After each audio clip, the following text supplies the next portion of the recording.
நான் நிரந்தரமானவன் அழிவதில்லை, எந்த நிலையிலும் எனக்கு மரணம் இல்லை. வாழ்க வளமுடன். நான் உமா ஸ்ரீனிவாசன். கண்ணதாசன் கைமானத்துக்கு நான் உங்களை அன்போடு வரவேற்கிறேன். இன்றைக்கி நம்ம பண்ண போகிறது உக்கராங்க. உக்கரா வந்து எங்கள் வீட்டில் வந்து ரொம்ப ரொம்ப ரொம்ப பிடிச்ச விஷயம் உக்கரா. ஏன்னா வந்து ஒரு கொலுன்னு விசேஷம், என்ன விசேஷம் இருந்தாலும் சரி, கொலு இருந்தால் கொலுவுக்கு நான் வந்து இதை கிண்டி வச்சுருவேன். உள்ளே பெரிய டப்பாவில் கிண்டி உள்ளே தள்ளிடுவோங்க.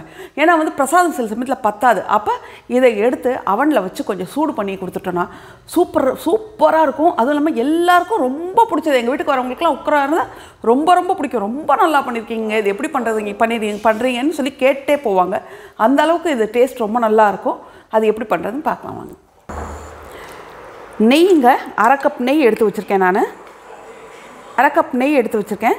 அதில் கொஞ்சோண்டு மீதி வச்சுக்கிறேன். மீதி போட்டுடுறேன். இது காயணுன்னு, நெய் காஞ்சோன்னு.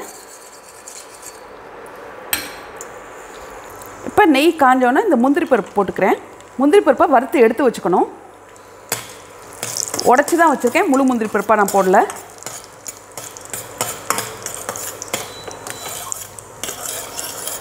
இப்போ முந்திரி வறுபட்டுருச்சு. இதை எடுத்துக்கலாம் ஒரு பிளேட்டில் தனியாக.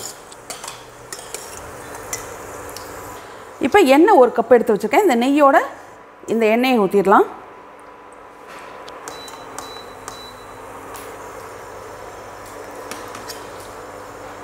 இப்போ எண்ணெயும் நெய்யும் காஞ்சிருச்சு.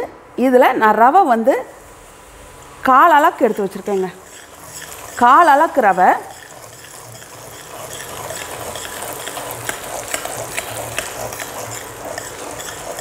இது கொஞ்சம் வதங்கட்டும்.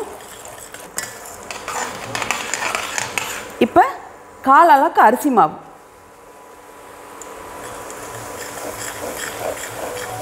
இந்த மாதிரி சலசலன்னு வேகணுங்க எண்ணெயில்.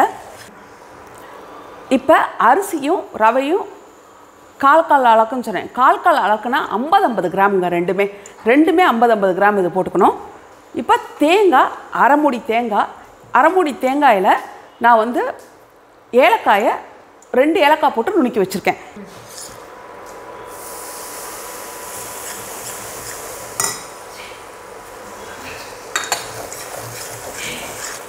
தேங்காயும் ஏலக்காயும் இப்படி வறுபடும் போது நல்ல வாசனை, கமகமான ஏலக்காய் வாசனை வரும். ஏன்னா தேங்காய் இப்படி போட்டிங்கன்னா தான் கொஞ்ச நாள் நல்லா வச்சுக்கலாம். எண்ணெயில் தேங்காய் வறுபட்டால் கொஞ்ச நாள் நல்லாவே வச்சுக்கலாம். இதை இப்போ இது வறுபட்டுருச்சு. இப்போ வெல்லம், 1 அளவுக்கு வெல்லம். இதை வந்து நான் வெல்லத்தை எப்படின்னா வந்து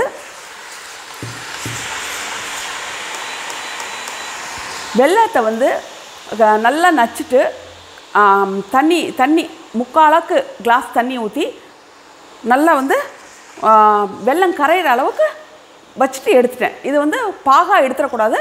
வெல்லம் கரைஞ்சதுன்னா போதும், நீங்கள் எடுத்துடலாம்.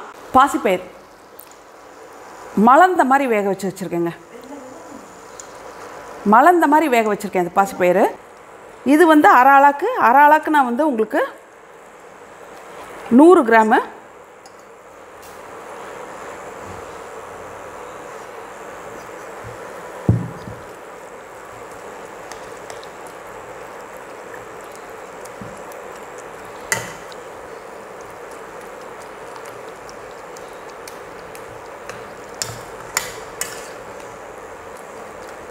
இப்போ இது நல்லா சுருள வேகணுங்க. இது கிண்ட கெட்டியாகும். நீங்கள் கொஞ்சம் இதாகவே இறக்கி வச்சிங்கன்னா கூட இது கெட்டி ஆயிரும். இன்னமும்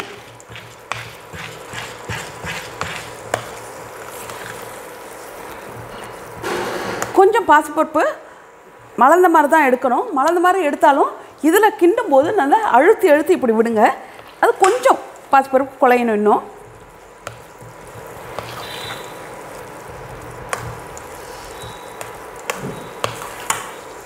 இந்த ரவை அரிசியோடலாம் சேர்ந்து கொஞ்சம் குழஞ்ச மாதிரி வரணும். இது எடுத்து வச்ச நெய் ஊற்றுறேங்க. இன்னும் கூட நீங்கள் நெய் சேர்த்துக்கணுன்னா சேர்த்துக்கலாம். இது தேவைப்பட்டால் இன்னும் கூட கொஞ்சம் நெய் சேர்த்துக்கலாம்.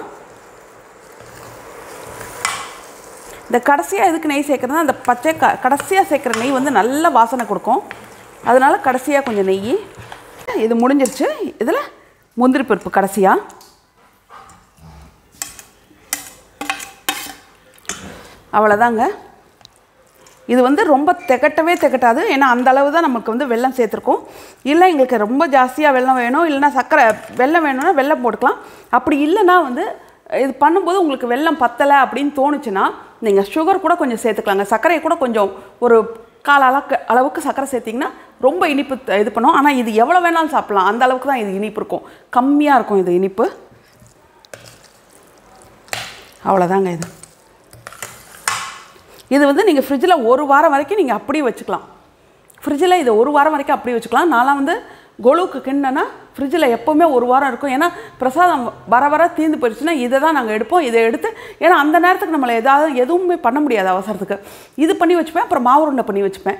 2ல் ஏதாவது ஒன்று. இதை வந்து அழகாக எடுத்து அவனில் வச்சு சூடு பண்ணோன்னா இதே மாதிரி அப்படி தலை நெய்யெல்லாம் வெளியே வந்து ரொம்ப நல்லா வந்துடும். கொதிக்க இருக்கும்.